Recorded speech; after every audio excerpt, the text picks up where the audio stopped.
Welcome to Sideline Judgement. My name is Sergio. My name is Tyler. And today, Tyler, it is the beginning of draft season. Yeah. Well, for some of us, draft season has been going on for a little while. But... Correct. But it is Sideline Judgment's first draft season episode, and I could not be more excited. I want to lay out for the listeners what we're doing this year.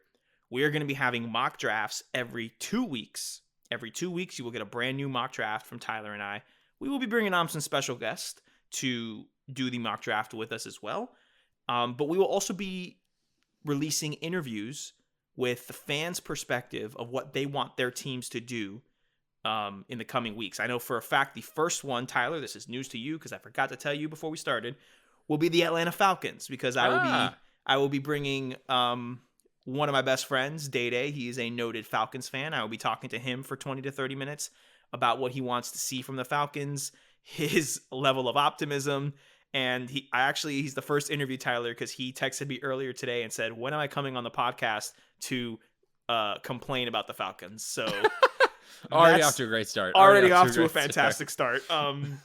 So we're going to be getting as many teams as possible as we can out there with fan reactions. Those will be released as we do them. So you will for sure get an episode every 2 weeks with a mock draft with Tyler and I and some special guests in the future. And then you will also periodically be getting interviews with individual fans about what they want their teams to see. So draft season in full-fledged. We are hitting the ground running.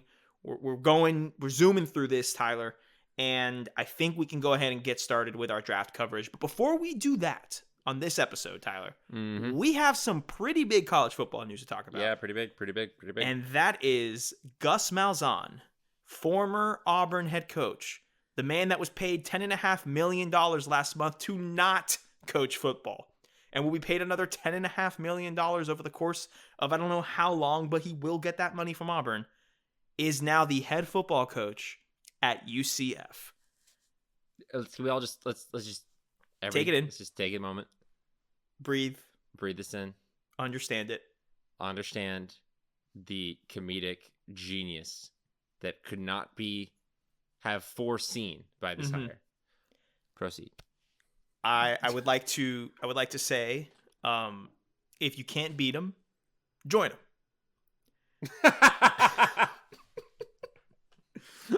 I knew that would get you. I mean, hey. Gus Malzahn was the head coach of the Auburn team that UCF beat in the Peach Bowl. It gave us all a headache. In order to declare. You couldn't do it. You couldn't just beat UCF, and then we wouldn't have had to deal with this stuff for the last couple of years. We wouldn't have had all this headache. Danny White wouldn't be out here being like, no, we want a 1-for-1 against Florida. And actually, no, I'm going to go get my 1-for-1 at Tennessee where I'm going to lose it both times. And I'm going to hire the coach that I didn't want to hire at UCF in the first place, but I'll hire him again at Tennessee. We wouldn't have all this if you had just Jarrett Stidham hadn't thought that was a offsides penalty when he threw a pick at the end of the game. Sorry. Listen, hey, Danny White got his 1-for-1 in every single sport, so he should not be complaining. All right. Yeah. Gus Malzahn to UCF. Yeah. Good hire, bad hire, meh hire. I think this is two hires. I actually do think this is a good hire. Okay. And I'll get into that in just a second. More than anything, I think this is an LOL hire. For everything I just said. That's in its own category, though. Stress enough how hilarious this is. It's not about Gus Malzahn's resume or his ability or him getting picked over other lower level coaches that might have something to prove. None of that. I don't care about any of that. I do kind of, but not for how funny it is. It is that Gus Malzahn, who lost to UCF, but lost the specific game to UCF that he did, that started what we consider the UCF thing. I'm putting air quotes over this. For the last 5 years. Yeah. It's just hilarious. Now, let's talk actual football. Let's go X's I and think O's. this is a good hire. I agree. I think this is a good hire for UCF. I agree. We thought, and this is conventional wisdom, and this is another tangent I'll go on, is that conventional wisdom, while great, conventional wisdom doesn't actually have any results that prove good coaching hires. Good coaching hires, if there was a way to if there was a way to make good coaching hires, and there was 100% way that do it with like 100% success, they would have figured that out. So we would be doing it. Every school in the country would be doing it. It's the Steve Spurrier thing where he's like, if there was a perfect pass play, everyone would run it. If there was a perfect pass defense, everyone would run it. There isn't. Right. So I think the consensus kind of told us that like this is going to be some young coach or some coach at a lower level is going to want to get this job. It's going to springboard them to success because it's all set up for great success. That's true. That's what we all bought into. That's not quite what happened. Right. I think that's still true for the job. It's just not the coach that they hired is not the one that we all thought coming, which doesn't make it bad. I mean, I'm dealing with the same thing. I'm being a Jacksonville Jaguars fan who his team hired Urban Meyer. Just because it isn't conventional doesn't mean it won't work. Doesn't mean it will work because we don't even know if conventional hires work. Like, so let me push back on the conventional aspect. I think this is a conventional hire. Yeah. If you look at it, it is a former Power 5 head coach dropping down a level after being fired from his job and trying to, in the case of Gus Malzahn, it's one of two things, and we don't know which one is for sure. It's either to try to use UCF as the stepping stone that it is, or he's looking to ride out into the sunset and take this job as his last one. Because, as we know, SEC head coaches that are fired are pretty well off financially. So it's not he's looking to get a big. I mean, he won't say no, but it's not like he's these going guys are out competitors. So at a certain point, unless expansion comes during his tenure, he's probably going to, if he's doing well enough, he'll probably look to take a step forward. Exactly. But we'll see. Now, X's and O's, I think it's important to note that while Gus Malzahn is an offensive-minded head coach, I think the biggest improvement that you'll see on this UCF team is on the defensive side of the ball. And that's because he has always emphasized defense as being one of the most important aspects of the game. We've made a lot of fun of Gus Malzahn over the past few years, saying his offense is very high schoolish, it's very basic and dumbed down, and he kind of hasn't moved along with the times. It worked really well in the early half of the 2010s. You know, his offense, as the offensive coordinator, he won a national championship with Cam Newton as the offensive coordinator for Auburn. And then when he came back as the head coach, he led them with Nick Marshall, a converted defensive back, to quarterback. They made the national championship game, and arguably they probably would have won the game if they decided to hold on to the ball a little bit longer, rather than letting Trey Mason, break off in a fantastic play, break like four tackles for an end zone. You're thinking of the wrong thing. How am I thinking of the wrong thing? That was the Jameis Winston. Yeah. That's what I'm saying. That they probably Trey Mason was on Auburn. That's what I'm saying. If Trey Mason didn't score earlier, I misunderstood what you said. No. If they would have held the ball a bit longer, is what I'm saying. But I digress. He made it to that championship game, so he had that success. His offense, though, has kind of stayed in that early 2010. Yeah, he has not really evolved. And you know what works really well in that offense, Tyler? Speed. I was gonna say Cam Newton, but 100%. Having Newton, that feels like a cheat. Cam Newton works well in most offenses. Exactly. And look, Cam Newton is very much a power run quarterback. He back then he had a fantastic arm. His arm's kind of gone a little bit, but we know how good he can be. Dylan Gabriel's a different type of quarterback. Dylan Gabriel is a dump it down the field, get those guys into space, run the ball, or not run the ball, throw the ball deep downfield. That's the kind of offense that he's kind of geared towards. I'm not so sure that he will translate directly to this Gus Malzahn offense, but I do like the direction where the program is headed now more than if hype was coming back for a fourth season. I think they upgraded at coach. Agreed. I think they upgraded at coach. And okay, yeah. Gus Malzahn is not going to develop Dylan Gabriel because if he could develop quarterbacks, he would still be at Auburn because he has, I think, a quarterback with traits in Bo Nix, and he's never been able to develop that any further. Jarrett Stidham never got better when he was at Auburn, and before that, after Nick Marshall left, their quarterback situation was a mess. But I think that Dylan Gabriel doesn't necessarily need to get better for them to have a good offense. Right. I don't think Dylan Gabriel is going to get worse. And I think when you have a vast talent advantage and speed advantage over most teams that you play, this run heavy offense with an arm talent like Dylan Gabriel, I think it's going to be fine. I think the defense will get better. I think recruiting will get a lot better. I think development will be fine because this thing, the margin for error is just different. Like, do you have concerns about recruiting? Because one of the reasons that he went out at Auburn was because recruiting wasn't doing so well.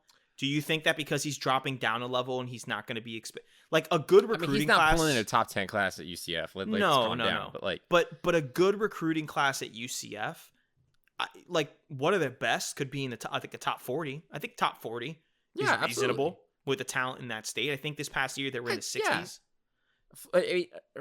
Auburn was already dipping into Florida, as everyone is. Like, and Gus Malzahn's former high school coach. He actually has a national championship ring that he can show to as a coach. Like, and like I think it'll be fine. Mm-hmm. Like, it's also like, it's all about what it will come down to, and I think maybe Gus Malzahn will understand this or maybe he won't because he's a former high school football coach, is that you're gonna keep, how do I say this? You are going to keep, I can't speak right now. Oh yeah, here it is. You're not gonna be able to pick up the same classes if you're hunting in the same ballpark. Okay. Like, UCF's he's not gonna be able to win battles that he probably could have when he was the Auburn head coach. But I think Gus Malzahn will be a better recruiter than most of the coaches that he's going up against in that ballpark. Like you're not gonna beat Florida and Florida State and Miami for a lot of recruits. You're just not. Like, not with UCF. Like, and I'm sorry, but like, you will win one or two because everyone wins one or two. There's always gonna be a recruit that's like, I could go be second string there. I could start at UCF. There will always be that. But the majority of players, if they're courted by Florida, Miami, and Florida State, and also UCF and USF are probably not going to be there. Like, so if he's cognizant of that, if he picks his high level battles where he can win them, then I think he'll be fine. But if he tries to, with UCF, go after the exact same recruits he was going after with Auburn, I don't think it's going to work. Because, and I don't even think his recruiting was that bad at Auburn. I think it was fine. It was trending downward, but he still was bringing in pretty like top 15 classes. And it's like Auburn's recruiting and development issues were not for lack of swinging at targets. Like, he'll swing at some targets. So we're going to find out. So what you're saying is he's up to the pressure that UCF. Oh my God. Oh my God. Don't get me started on this. I'm referencing a reporter that in the introductory press conference asked Gus Malzahn if he was aware of the amount of pressure that the UCF job has, as if he wasn't the head football coach at Auburn for the past decade. Throw out the fact that he was the head football coach in the SEC. Throw that out. It's the Auburn job. Yeah. It's Auburn. This man survived 8 years on a job that wanted to fire him every 2. Like, I will say this.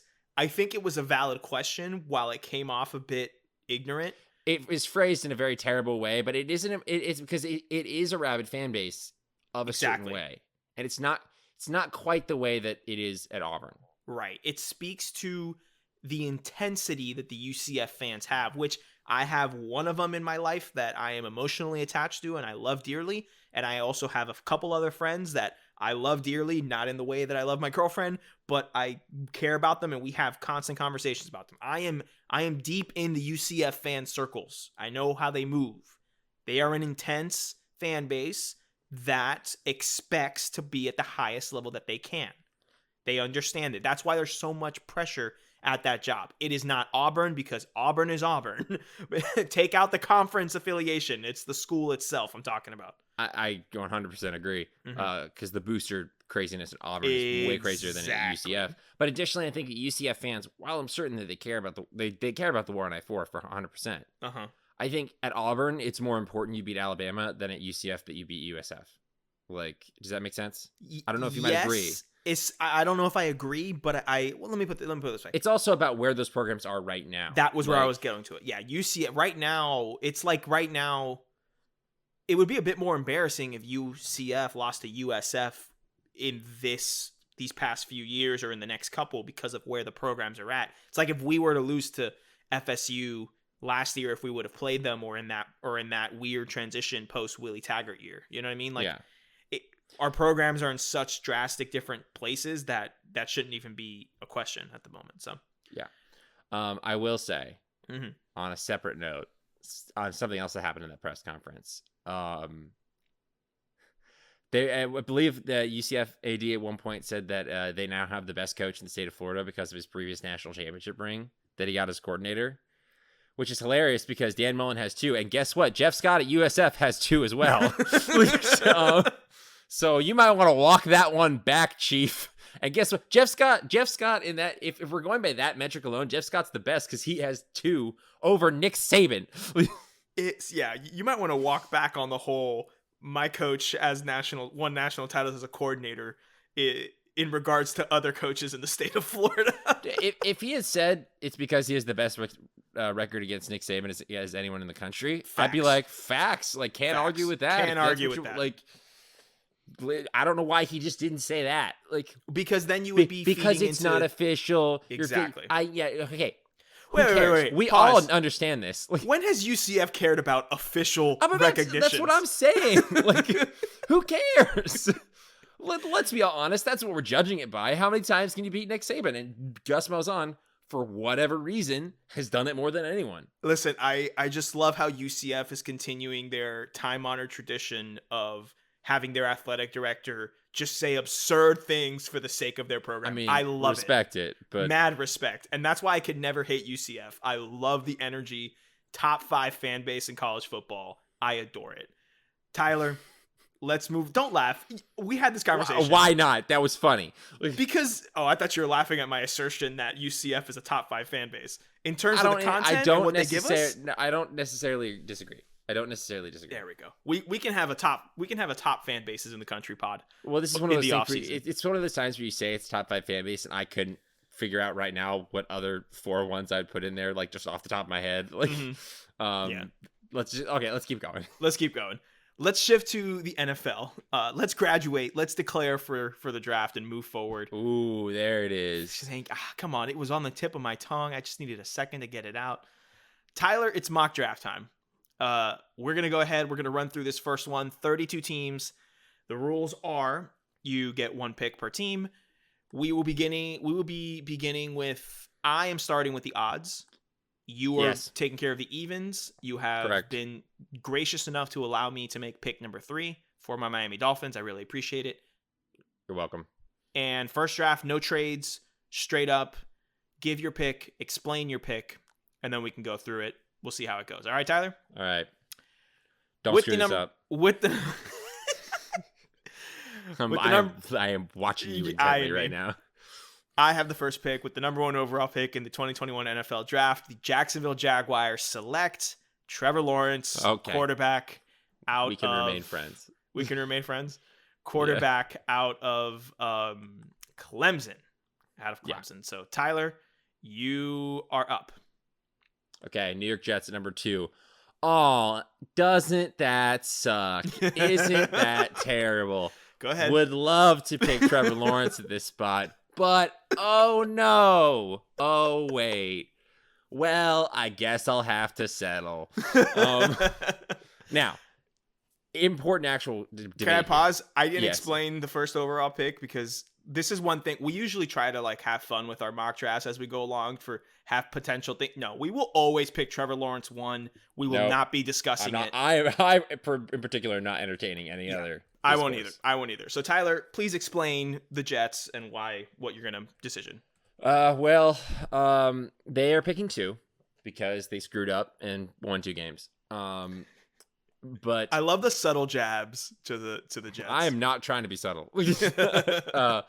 But I will say that they're picking at number 2. Their quarterbacks available to them are the rest of them. We will put forth the question: are they going to go Darnold another year? Are they going to make a move for somebody else? Are they just content to pick later? All of are possible. I think if nothing else changes, they'll pick a quarterback because you got a new head coach coming in.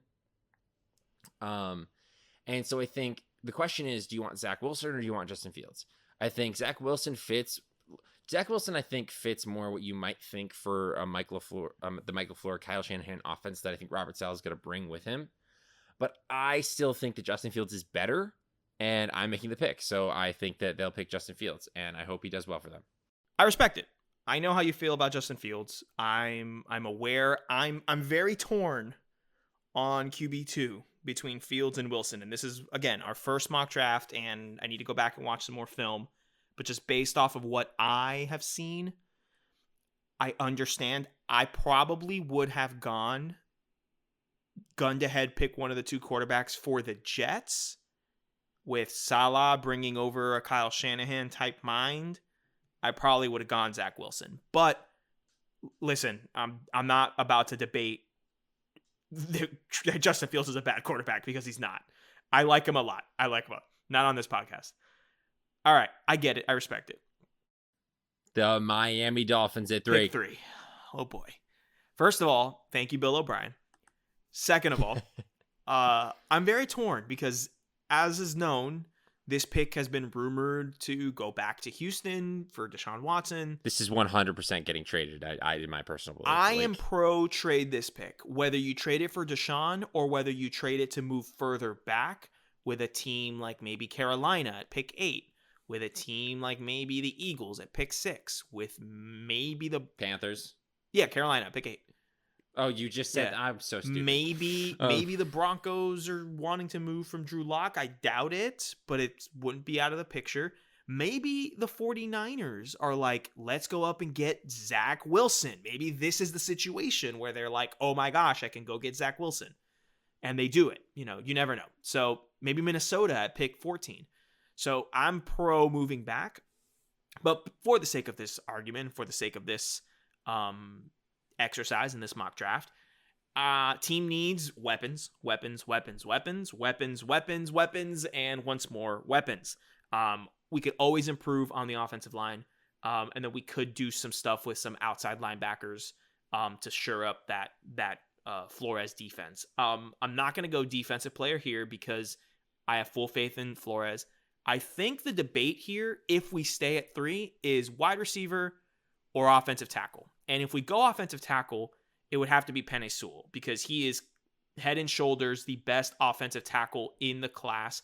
And this is a really good offensive tackle class with Rashawn Slater out of Northwestern, with Samuel Kosimi out of Texas, Christian Darrisaw out of Virginia Tech, Rashawn Slater, Northwest, Jalen Menfield. What's the name of the Alabama? Alex Leatherwood.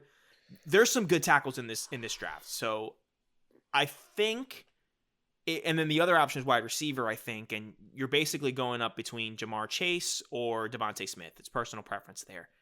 I think what I'm going to do is, because this is such a deep tackle class, I'm going to pass on Penei Sewell and see if I can get someone else later on, and I'm going to go wide receiver, and I am going to go with the wide receiver that I unequivocally believe is hands down wide receiver 1, Jamar Chase out of LSU. Okay. I'm going to take Jamar Chase right. out of LSU. If I'm forced, I don't disagree. If I'm forced to stay at 3, that's what I want to do.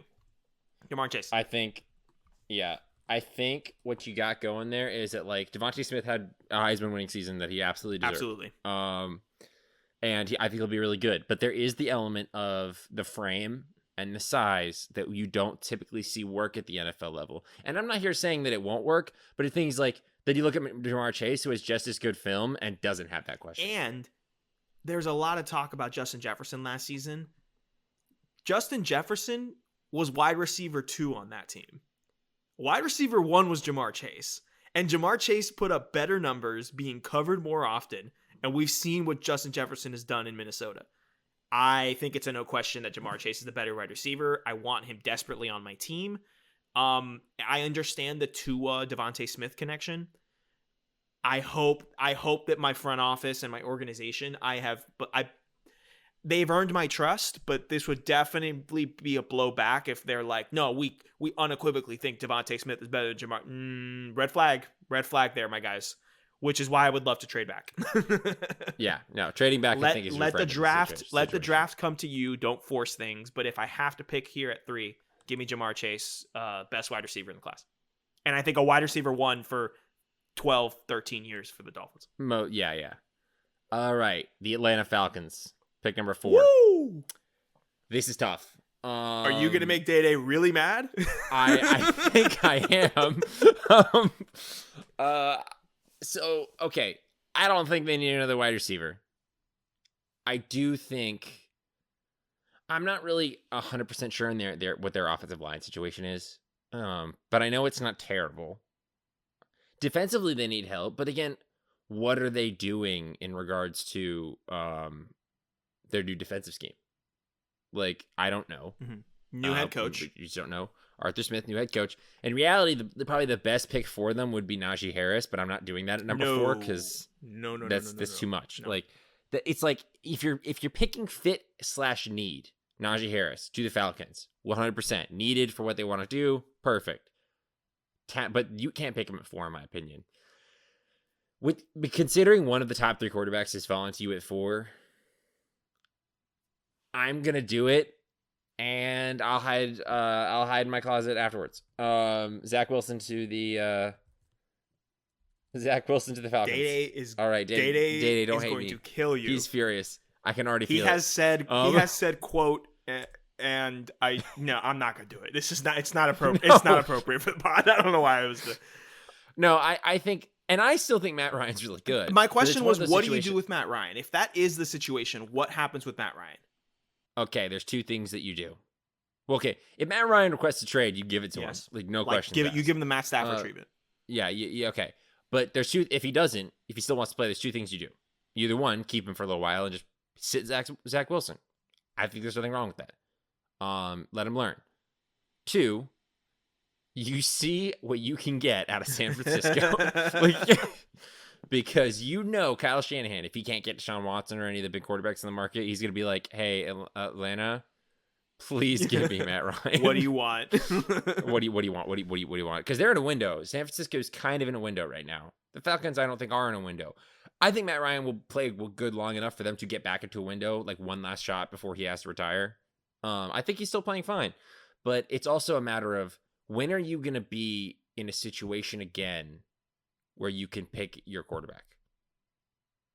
Because, like, ideally, you play well enough with Matt Ryan, you give him a good enough team that you're not in this spot. And Atlanta is very rarely picking at 4. Like, even when they're bad, they aren't usually this bad. So that's my rationale. I get it. I immediately regret doing this. You just hide from Day. Just hide from Day. I will be hiding. The next pick, the Cincinnati Bengals. This is an easy pick. Joe Burrow had a massive knee injury that we hope he recovers and comes back fully healthy and has a long career. In order to prolong that career, they need an offensive line. They're going Penei Sewell. If he's available at 5, they are taking Penei Sewell because they're taking. I would even recommend they trade with Miami. Like, they should do whatever they have to. Like, objectively take my Dolphin fandom out of it. I think they should trade with Miami to 3, because if the Jets take a quarterback, if on draft day the Jets take a quarterback and I'm the Bengals GM, or if I'm the Dolphins GM, I'm calling the Bengals and I'm saying, hey, the pick is, if you want it, it's yours. What do you want? Or what can you give me? It's up for you and for you. Right. Like, exactly. Yeah. So definitely. Easily. You're up, Tyler.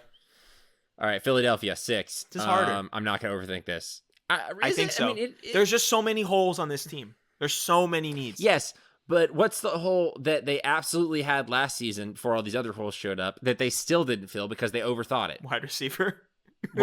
They got Justin Jefferson, and guess what? No. They're not going to get Justin Jefferson. They didn't get Justin Jefferson. I'm giving them Devontae Smith. No, they got Justin Jefferson. Oh, Jefferson. Gotcha. They got Jefferson. Like, they got we're gonna pick this niche player because we think we're smarter than everyone else, and I was just like, the better one's right there though. Like, is your name Patrick? Yes. Do you live at this address? Yes. Is this your wallet? Yes. Oh, no. Is this your... This who has your name and your picture and your address would be your wallet. Sounds reasonable to me. So is this your wallet? No. That's what the Eagles are. I'm giving them Devontae Smith. Again, a little bit of a risk, but I think Eagles, you need a route runner. You need somebody who can move the chains. I don't even think you don't need a big play target. You don't need that much. You need somebody who can catch a ball and get a first down. I'm not talking about touchdowns. I'm getting first downs because guess what you need to get touchdowns? First downs. You would take him over so we'll a Micah see. Parsons. You would take him over a Caleb Farley. Yes. Okay. All right. I mean, I was thinking both defense. of those picks are great. I was thinking defense. Both of the, yeah, but I tend to think this is true of me. I tend to skew more offense because in today's NFL and in today's football, you need to score points. True. And I also think, and I don't know this, but like their new head coach is again a quarterback developer. Right. He's going to want weapons, and guess what? They cannot keep ignoring this need. True. Will they? Probably. This is more drafting what I think should happen, and a little bit of combination of what they might do, but. This is what they should do. I can't wait. This or Devontae Smith or Kyle I can't wait Pitts. for the Eagles fans in our lives to just throw a fit because they've drafted yet another wide receiver. And you know that some of them are going to be like, oh, he's too small. He's going to... So, can't wait. Next up... Which, may be true, but... Next up, the Detroit Lions. I'm not overthinking this pick either. They need wide receivers, but I think they were pretty bad defensively. And I think here... I think... cornerback is their big need. Jeff Okudah was drafted last year. He did not look good his first year. Rookie can still grow. Give him time. Yeah, give him more time. In this weird I hate season. People, same thing that I say with Tua. Give him time, blah, blah, blah. But I would double down and take another high-level corner. You still need more than one good exactly. corner. So here the question is, do you take Patrick Surtain II? Do you take Caleb Farley? I personally am going to take Caleb Farley. Okay. I prefer Caleb Farley. I know he didn't play this year, opted out, coronavirus, but he was really, really, really good his sophomore season. And I like Patrick Surtain II. I mean, Broward County, South Florida native, love the guy. But American heritage. But I think I like Caleb Farley a bit more. I really do. So give me Farley at 7. All right. Carolina's up next. Full disclosure, did not expect Carolina to be picking at the spot. They're either going to make an aggressive trade to get up to number 3, or they're going to go after Deshaun Watson. I can see both happening, and I would not be surprised by either. The Panthers have basically all but outright said that they are going to be aggressive. They're going to do things that are outside the norm because they're going to be aggressive. Yeah. And I think it worked out for them so far. Like I liked what I've seen from them. They were aggressive with hiring Matt Rule. They were aggressive with hiring Joe Brady. They were aggressive with only drafting defensive players in a draft. But I don't expect Carolina to be picking here. But if they are picking here, that means that they couldn't get up, they couldn't get traded up, and they didn't get Deshaun Watson, which means that they're stuck with Teddy Bridgewater, who can win you games. But I think at the spot, I'm gonna take Trey Lance. Okay. Quarterback out of North Dakota State. All right. Okay. So that makes 4 quarterbacks taken in the top. 4 quarterbacks in the top 8. Yeah. Interesting. Yeah. Very interesting. Yeah. Okay. I already don't know how I feel about having done this, but it is a matter of again, what I just said. I don't expect Carolina to be picking here. We're not doing trades in this mock, but I feel like something's going to happen that Carolina won't be. I respect that. I hope they trade with us. But if they are, this is probably who they're going to take because that means they weren't able to get Deshaun Watson and they weren't able to trade up. So in a perfect world for Sergio, the Panthers trade with the Dolphins for pick 3, and the Dolphins send that package, my dream package for Deshaun, and we end up recouping some draft capital with this trade. So love to see it. Yeah, that would work. Pick 9, we have the Denver Broncos. They need defensive help. They're a good defensive team. They just need to plug in some holes. And I think their biggest needs are cornerback, edge. You're not going to go Mac Jones? I'm not going to go Mac Jones. Oh, no. Cornerback, edge, and linebacker are the needs. I think if I'm picking here, Patrick Surtain is on the board for cornerback. But I think I'm gonna go with a linebacker that plays a bit really well in a 3-4 system that can get you off the edge, but can put his fingers into the ground if needs be. With Von Miller having whatever situation he's having currently, I think it's important to find someone a bit younger on a cheaper contract that they can, if they need to move on from Von Miller, can move on. I'm not saying this player is going to be Von Miller, but I believe that this would be a suitable replacement, and I am talking about Micah Parsons, the linebacker out of Penn State. I thank you for making my next pick all the easier because I'm rushing to the podium to take Patrick Surtain for Dallas at number 10. So, do you disagree with my Micah Parsons pick? No, I don't necessarily disagree with it. I think that it certainly helps. I mean, Denver's in a tough spot here because I don't think that Drew Lock is the answer, so you need more than that. And they're a good defensive team. And I think reloading, I think that's a good mindset to have. You want to keep your strength strong. And if you can't get a quarterback here, I don't really think you need a lot of weapons on offense other than maybe offensive line. Offensive line probably would be a good place to attack for Denver. Yeah. But because you've got good running backs and you've got good wide receivers, and if you can't get a quarterback, you can deal. You're gonna have to deal with that. But I do think that I think it could work. I think Micah Parsons is a good player, so I don't think that. Right. I don't think taking him makes you worse. But the reason you ran to the podium for Dallas was because they need corner help, and they Patrick's need desperate. One of the two best corners is still on the board. Yeah, I was so desperately hoping that you didn't take Patrick Surtain so I could say that. But yeah, so Patrick Surtain is going to be a Cowboy. All right, that leads us to the New York Football Giants. They need wide receiver, edge help, tight end, cornerback stuff. I think, Tyler, the debate here is if this board comes down is between two weapons. And I think it's between Jalen Waddle or Kyle Pitts. And the question here is, interesting, what do the Giants want to do, right? Because I'm looking ahead. I'm looking ahead at the draft. We got San Francisco at 12, Chargers 13, Minnesota 14. If I'm San Francisco and we have to do this situation where we can't trade or anything, if I'm San Francisco, I'm hoping that New York doesn't take Kyle Pitts. I'm hoping they take Jalen Waddle because then you can put Kyle Pitts and George Kittle, two tight ends. You know that Shanahan will want to do it.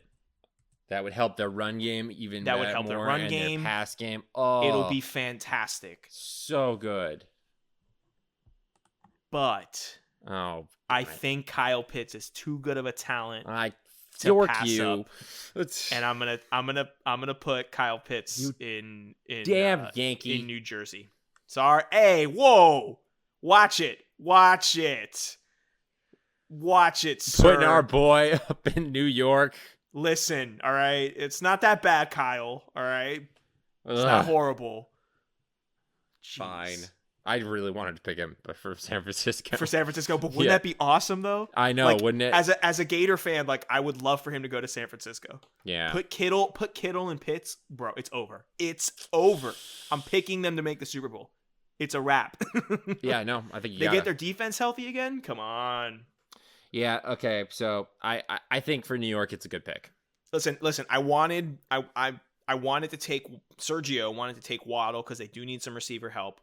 But I think it's you still get that with Kyle Pitts. Exactly. He's a weapon, and it's best player available at a certain point. So, okay. Sorry, I couldn't make both our fantasies come true. Whatever. San Francisco's at 12. The board is not falling the way that they would want it to. No. Cornerbacks are gone. Quarterbacks. Kyle Pitts is gone. The cornerback, all the good quarterbacks are gone. I think it's a little rich for J.C. Horn right here at 12. I don't think that he's that good. I think he's that good, but I think he's good, back half. The value I don't think is here. I think that'd be reaching. And Jalen Waddle's great, but it's a matter of I actually don't think that the 49ers need receiver that much. They've got good receivers. Now they're all of a certain type of build, and Jalen Waddle will be a little bit speedier than all of them. So I'm debating. I think what I'm going to end up doing though is not doing any of that, and I'm going to take Rashawn Slater, the offensive tackle out of Northwestern, because I think you're gonna keep bolstering your line, because that's where it all comes down to in San Francisco is the line, and also your offensive line didn't play as well as you wanted this last year, so maybe just build for the future. I don't think this is a bad pick, so that's what you get for taking Kyle Pitts away from me. This is what we call the run on tackles. I have the Chargers next. You got your franchise quarterback last year. Get yourself a franchise left tackle. Please, just for us. Like, I think I'm gonna go though with a player that I like a bit more. Consensus would say to take Samuel Cosmi, the tackle out of Texas. It's a big boy, 6'7", 300 pounds. He do be a good boy, but I think I like Christian Darrisaw a bit more. So I'm gonna go Christian Darrisaw, offensive tackle out of Virginia Tech. I respect That's what I'm gonna go with. All right, Minnesota. This worries me as a Dolphin fan. I don't want this runoff on tackles to happen. Minnesota. The guy I'm targeting is still on the board, so I hope you can pick him when we get there. Interesting. Yeah. Minnesota, you need interior offensive line, interior defensive line, safety. There are not a lot of great ones of those right now at this area. However, I'm struggling here, man. Yeah, it's tough. I think it's tough too. I don't want to do it because I want this player later, but they need him. No. I think okay. I'm gonna be selfish and wait to draft this player. I'll probably draft him in like 3 turns, but I think that you could probably convert a lot of these tackles to interior offensive line, swing them around, move your offensive. I'll be completely honest here. I'm not like a technician with offensive line or offensive line film, so I'm not like fully understanding of like what players would be better suited for what. A lot of better offensive line players are listed as tackles though in these classes, and there's a lot of belief that you can slide them around. I'm going to take Samuel Cosmi, because they need some line help. So that's what I'm going to do, and I'm not sure if maybe it's a fit for what they want to do because I'm not really 100% because they're changing offense and I don't know what their offensive line needs are in particular. I'm just being very upfront right now, but right. I think that you need better players on your offensive line. So he's one of them. You just take the good players that play in the trenches. It's not a hard philosophy. Yeah, no. The New England Patriots at 15. Thank the Lord Kyle Pitts is off the board. Thank God Kyle Pitts is off the board. This Pats team is weird, right? Correct. The quarterbacks are gone. This is a team that I could also see trying to trade up to get someone. The quarterbacks are gone. They have a lot of cap space. I think there's only like one pick that you can make here though. Like, just I'm not gonna say what it is, but I think there's a clear pick that they should make. So there's the pick I don't know. There's the pick I would make, and there's the pick I think Belichick would make. Now those are two different things. So I think I'm gonna go with the pick Belichick would make. Okay. I'm gonna go Jeremiah Owusu-Koramoah, linebacker out of Notre Dame. Okay. Not a bad pick. I think Belichick will go that route. You were thinking Jalen Waddle, weren't you? I absolutely was thinking Jalen Waddle. Because that might be a pick I make. Yeah, no, they need wide receiver. But Belichick's wide receiver drafting history has been pretty bad. This would be a layup with Waddle. It would be pretty funny to see them draft a first round wide receiver that was good after Brady's gone. But I think with Belichick's philosophy, he doesn't know who his quarterback's going to be this year. I think he'd rather go with I don't want to say a sure thing, but something that a known quantity in Jeremiah, and I think he would go with him. And he loves those versatile linebackers that can rush the edge. This is the same guy that shut down Travis Etienne in the first Clemson Notre Dame game, ladies and gentlemen. It's true. So he ain't no scrub. All right, Arizona Cardinals are next. We're at pick 16, so we're halfway there. So let's speed it up just a little bit. Yeah. I think that Cardinals desperately need cornerback. They need running back. A little bit for running back, but Kwity Paye is still there, and they need an edge. They need an edge defender. So I'm going to take Kwity Paye for the Cardinals, the edge out of Michigan. Okay, good pick. I would have gone a bit different, but I understand. I was considering taking J.C. Horn because it was one of those things where like they're a type of team that I would absolutely go take him probably earlier than he should be taken. Yeah, because it's Cliff. But I went ahead with Kwity Paye because they need a line. Are there any Clemson... That was more of a me picking because that's what they should do, not what Right. they will do. Right. So keep that in mind. So Vegas is baby. Vegas. What do I do here? There's one massively huge Clemson player that is still left on the board. There is a massively huge Clemson player. That's the thing. They just I don't know if they'll look at pick him Clemson. because Josh Jacobs is on the team. But like, Agreed. I don't think they'll go running back, obviously. Their needs, according to the Draft Network, which is what we use, quick plug, we love it. Edge, interior defensive lineman, interior offensive lineman, linebacker. Those kind of the top needs. It doesn't say wide receiver. But if I know John Gruden and I see that by the time we get to pick, what are we at, 17? 17. Jalen Waddle is still on the board. If I'm Miami, I call and I trade up a spot, number one. Number two,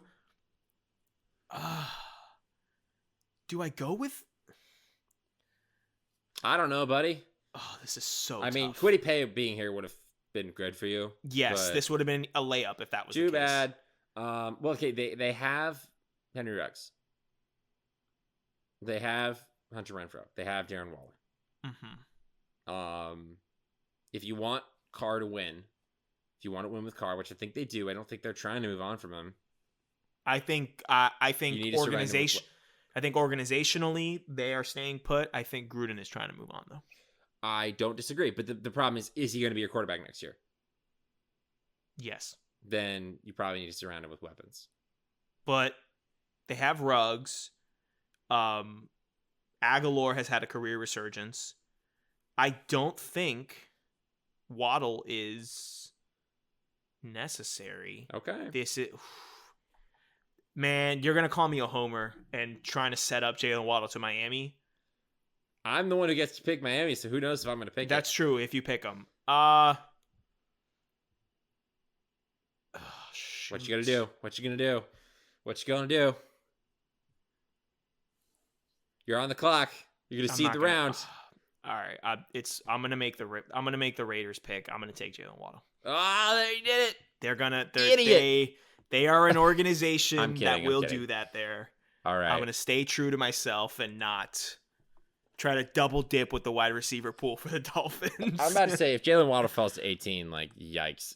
You get Jamar Chase and Jalen Waddle round one, it's a wrap. So, okay. The Dolphins here at 18. Wide receiver's been addressed. Mm-hmm. You'll probably address it later again. Yeah. You need a tackle. The best ones are kind of all off the board right now. So, unless you want an interior offensive line, which is also important, you can wait. You do have your pick of the running backs. Okay. I'm going to take Najee Harris. And I don't know if you agree, but I disagree. But I'm going to do it anyway. So I disagree, but I respect the decision. I mean, it's either that or Travis Etienne. And I disagree, but I respect the You decision. don't want to take a running back. You want to take an offensive tackle? I want to go... You want to take a wide receiver? Nope. There is a player that I almost picked for Vegas that I think is severely underrated in the grand scheme of things that I would like for the Dolphins to draft. It would be a bit of a stretch, but I think given the way one of the Miami guys? No, it's not. Given the way that this board has fallen, I think it would make sense. Okay. I think it would be out of the realm of possibility. Okay, well, who is it? You just go when that player's drafted, we'll talk. Okay. Well, I broke the sacred rule of don't draft running backs in the first round for you. So I broke the world for you. So be happy. You did. That's okay. I don't think Najee. the Najee Harris pick makes your team worse. If I walk out of the first round with Jamar Chase and Najee Harris, I'm happy. Okay. The Washington football team. They have a lot of needs. Big needs.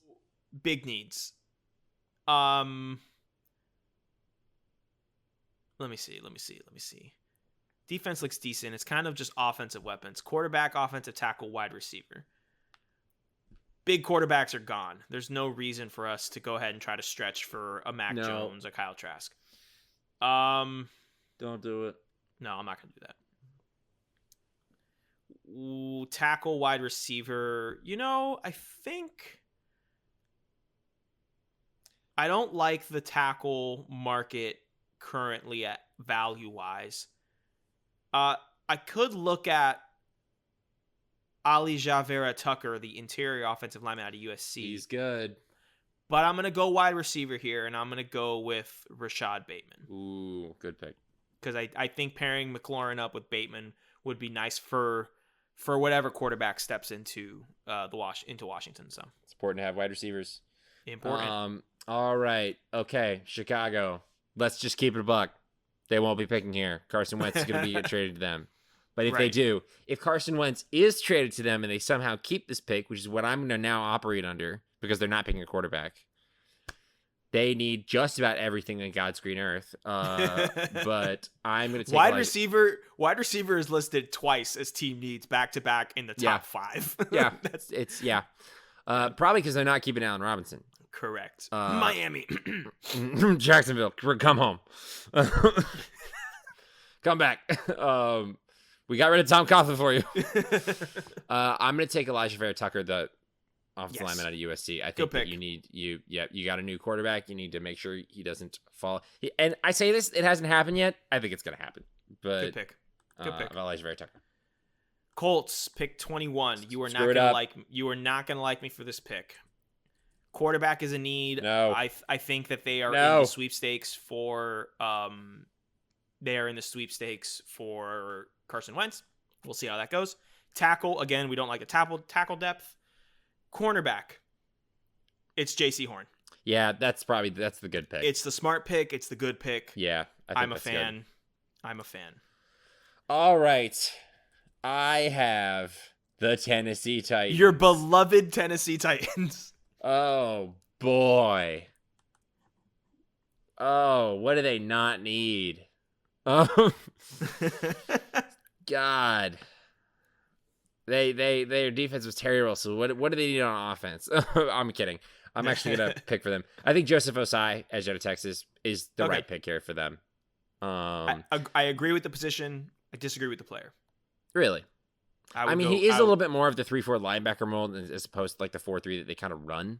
Exactly. That's why I disagree with it. Well, it's just that Jalen Phillips has got only one like really good year, and Gregory So also has only one really good year, and he didn't play this last year. Right, but I think Rousseau has a higher upside, and I think value at the pick. I think at 22, if you can get Rousseau, who was a projected top 10 pick after that one season, if you can get him at 22, I think it's a smart pick. You know what? You should have shut your mouth because I agree with you now, and I'm going to pick Gregory Rousseau instead. You know what? I just like to think of it as sharing the information. We are one pod. We're best friends. We do this. It's okay. Next up, the Jets. They're actually going to forfeit. Titans. They're going to forfeit this pick, actually. So. Oh, is that a thing we could do? Yeah. They need a whole lot. I will cede the pick. They need wide receiver, cornerback, edge. They went with their quarterback. Justin Fields. In pick 2, courtesy of you. I think Salah's going to go defense on this pick here. So I think since Gregory Rousseau is off the board, I know that they don't need. God, I can't believe I'm doing this to them. I'm giving them a good player. I know they don't need a linebacker. You just made me do that. I know. I know they don't need a linebacker. But Zaven Collins is a baller. He's good. That's who I was talking about when I said I kind of hope that I would take him at 18. I like him a lot. I'm going to give them Zaven Collins. I know it's not a dire need, but it's the first round.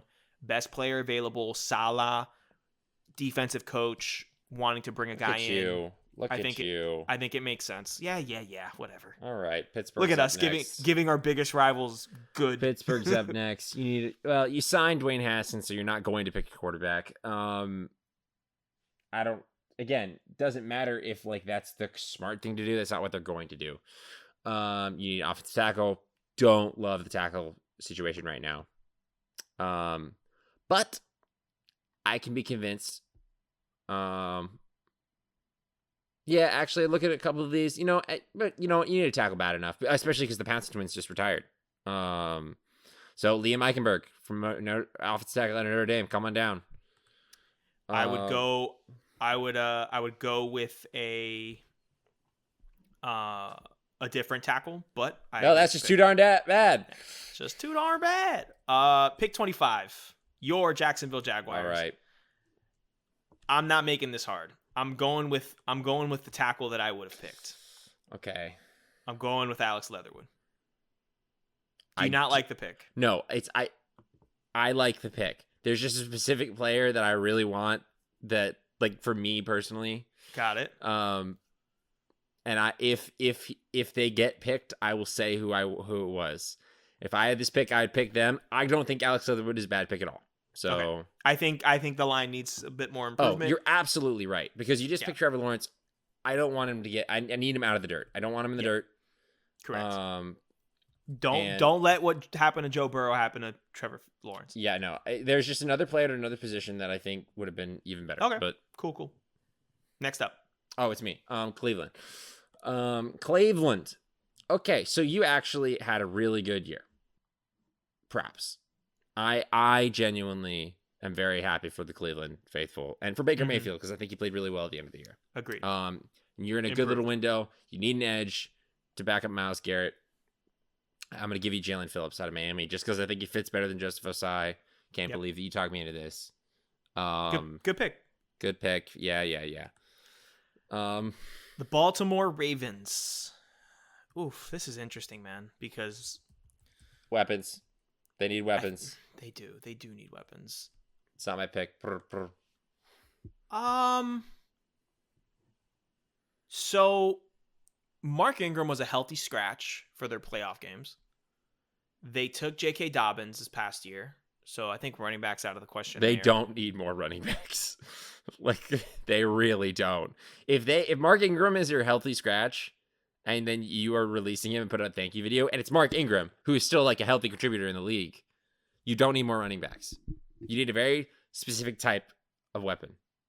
You do. Now, I know that this isn't someone that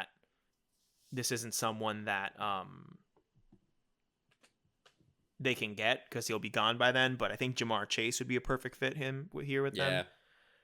But I'm going to go with the other LSU wide receiver. I'm going to go with Terrence Marshall Jr. Should have gone with the receiver out of Florida, but here's my thing. None of my business. Why would I take an alternate universe Hollywood Brown? Why? Why would I do that? That is a good point. I should give him a 6'3" bigger wide receiver because that can go up and get it. I do agree, but I think again that comes to like Baltimore, because Hollywood Brown, he wasn't good this season, but like his way is winning deep. And like, I think if you need somebody who can win short and intermediate, you need somebody that can get you first downs. You don't need home run threats. Mm-hmm. And I think Terrace Marshall is that. I think Terrence Marshall can give you two different levels. Yes, but I also think Kadarius Toney would thrive in that role. Yeah, he would. And it would thrive in this offense. Also, don't even get me started if it's Lamar Jackson throwing touchdown passes to Kadarius Toney. I'll move to Baltimore. At that point. Just ask our friend Grace Landfield. Okay, where should we live? Yeah, let me know when Tyler and I can set up shop for football season. Do you still have tickets? We'll just live there. Does your dad still have Ravens tickets? Oh. You're up, Tyler. Oh yeah, New Orleans. Okay, New Orleans. It hasn't happened just yet, but it's gonna happen soon. They are going to be offloading many people because their cap situation is bad. That's a very nice way to put it. It's horrendous. It is bad. I think that there's two ways that I could go with this. Mm-hmm. I could go defense because that's it's been a lot better the last couple seasons, but that's an area they're probably going to have to offload a little bit with some contracts, and that's an area that that could use some help. You could always use help on your defensive line. Mm-hmm. Or I could go with a wide receiver because I don't think wide receiver is necessarily a problem, but it would help with they're going to be transitioning quarterbacks soon. Yeah. Well, one, if Drew Brees decides to come back for some reason, you need every weapon you can get. Yeah. And if he doesn't, and you're putting in a quarterback that isn't as good, mm-hmm. You also need weapons. So, yeah, I'm gonna do it. I'm gonna take Kadarius Toney. I'd much total rather... homer pick. Total homer pick. I'll own up to it. Like, does this mean that I have to actually like pay attention to the Chiefs pick now because I kind of had that kind of locked in. Had a little bit of a squiggle. Had a little. It was in pencil, so I got to erase it. So. Yep. Nope. I ain't subjecting the league to that. I am not subjecting the league to that. Oh boy, the Green Bay Packers. The Green Bay Packers. Just keep that in mind. Whatever the Packers do, it will not be the right thing. But like that's just they don't operate like that. They never make the right pick. Packers. So does this mean that I have to just like go rogue and pick someone else? Yeah, absolutely. Pick a player that can overcome the situation that you're about to put them in. Okay. I say that like the Packers are a death sentence. They're not. It's just that the Packers draft very unconventionally, and for their history, it's worked. But I am the personal belief that there will come a day. A reckoning is coming for the Packers. I'm going to pick someone who I think is a first-round talent. Okay. I'm going to go with Christian Barmore. Son of a... That was who I wanted. That was who I wanted for Jacksonville. I want Christian Barmore so bad. Good. So good. A fantastic football player. You son of a... I think it makes sense. I think it's a good pick. What do you want me to do? Give him to Green Bay. Give him to Green Bay. I knew that my Green Bay fan friend would be absolutely thrilled because she's also an Alabama fan. There you go. Fun fact, Christian Barmore, really close with my good friend of mine up here. He's from Philly. My friend's from Philly. Really cool. So dope. Yeah. All right. Nick Bolton made it to the Buffalo Bills. I'm sending him to him. Linebacker out of Missouri. They let him get there, huh? We let it happen. Yeah, Nick Bolton get it. I mean, Nick Bolton's fine, but like, right. They need a linebacker. They need somebody who can stop Patrick Mahomes. A little helpful in that regard. I don't think they need any help on offense other than maybe offensive line. But like, hey, stop somebody. Yeah, I agree. And like, I make all these jokes. Like, Buffalo's a really well coached team and a well coached defense, but I think that the hump you're trying to get over in the AFC is still going to be there next year. Yeah. And you need defense to help you win it. Agreed. You also need more aggression on offense, but that's besides the point. I agree. Last two picks. All right, I'm gonna go a little bit out. The Tampa Bay Buccaneers. I'm just kidding. I'm gonna go a little bit out on a limb here. Oh boy. It's gonna address a team need. Okay. I'm gonna go offensive line for the Kansas City Chiefs. I don't hate it. But I'm not going to go with a player that you would think I would. We saw what happened with their offensive line play in the Super Bowl. Injuries, obviously, but you never know. I'm going to go with an offensive lineman that I have liked all year long. I saw this guy play a lot. I'm going to go with Creed Humphrey out of Oklahoma. Huh. Yes, I like him. I think he's going to have a good long career, and I think pick 31, when you're picking at the back half of these first round, the top 20 essentially is like, boom, got it. But you're starting to get to could be second round talents, whatever. And I think the Chiefs have earned the respect of us to understand their picks. I'm going to give him the benefit of the doubt. I'm going to take Creed Humphrey. I like him a lot as a guard. So yeah, give me Creed Humphrey. All right. Well, in that case, the reigning Super Bowl champions, the Tampa Bay Buccaneers, who have achieved class mobility. They have.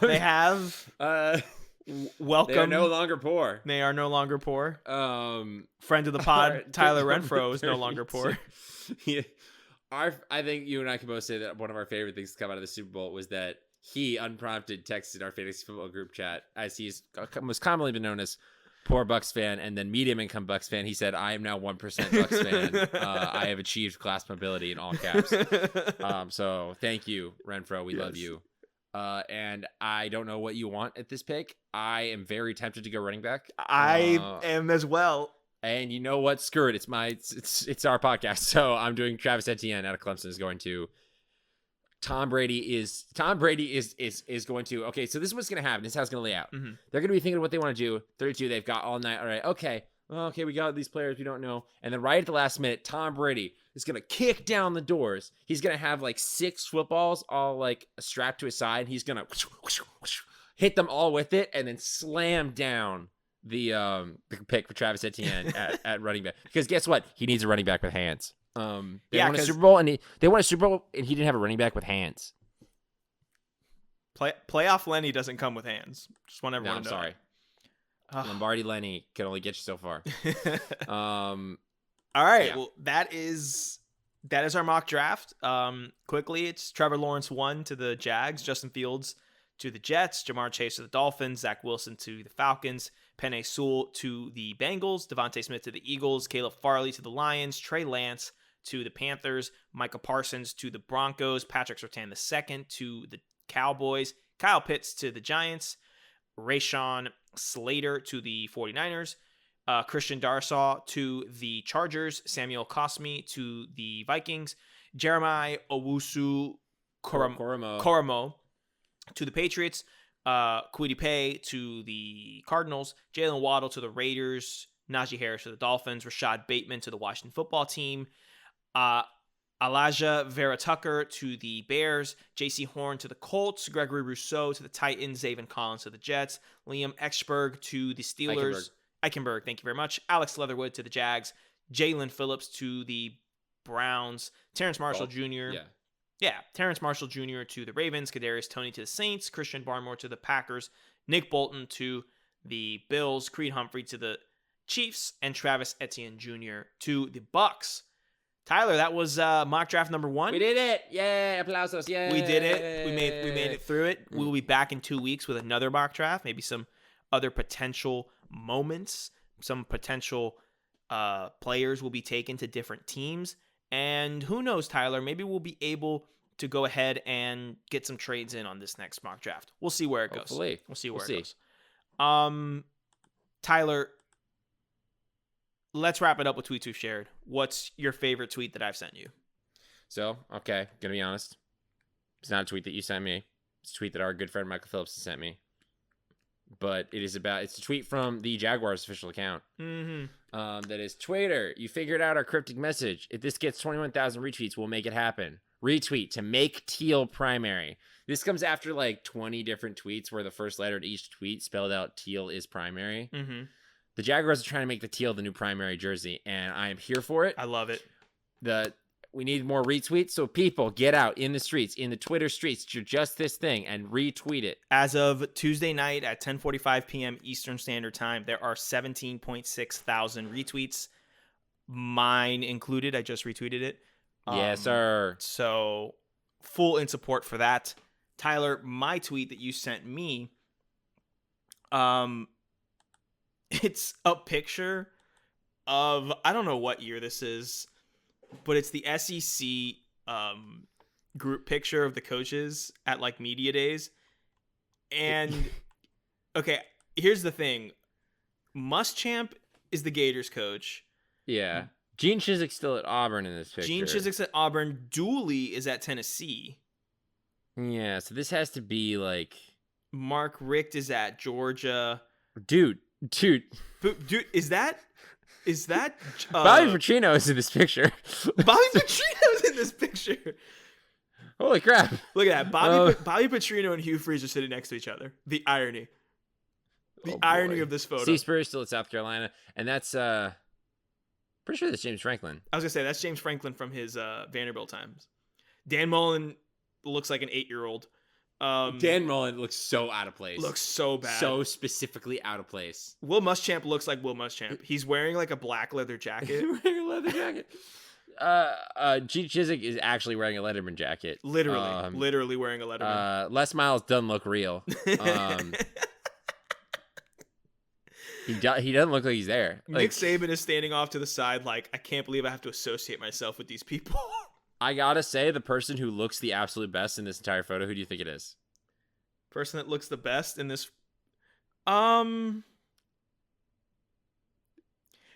weird... Go ahead. Is it Kevin Sumlin? No, I'm gonna say it's Mark Richt. Okay, Mark Richt was my other one. Mark Richt looks like he's having a good time. Mark Richt looks like he is at the after party for a wedding. Yeah, that's the best. That's the best aesthetic in my opinion. Yeah. It's just like the after party, the recession. You just chilling on chilling. the dance floor. Yeah, you're at a just wedding. chilling. At a wedding where you're all your friends, you're all there, you're sharing drinks back. You know when this is okay to do and safe. Right. And when it will one day be safe again, but be patient, people. That's the best aesthetic. Oh man, the only reason I said this is 'cause it's hilarious. Yeah, it's objectively funny. It's just the worst group photo of all time. Bonus one. Mm-hmm. Can I just say a bonus one? Of course. That we just said before we started. So there's a show called The Young Rock, which is about Dwayne The Rock Johnson's like life. Which I mean, crazy that he has a show about his life. Well, he's like wrestling royalty and third absolutely. generation. He has a life to tell. It's just that like played college football at Miami. To any person to have a network show that is about their life, it's a flex. It's a flex. It's such a flex. Like it's like Young Sheldon, except for he's a real person.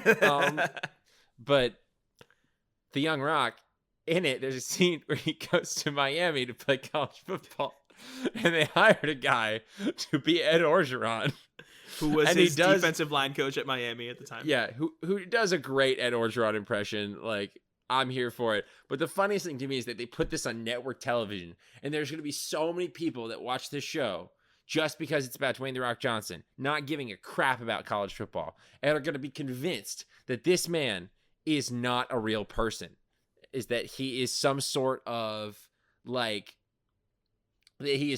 character that the group that the writers have made up, that is somehow like, you know, like oh, they just needed to add some like comedy to this. Like, no, this is a real person.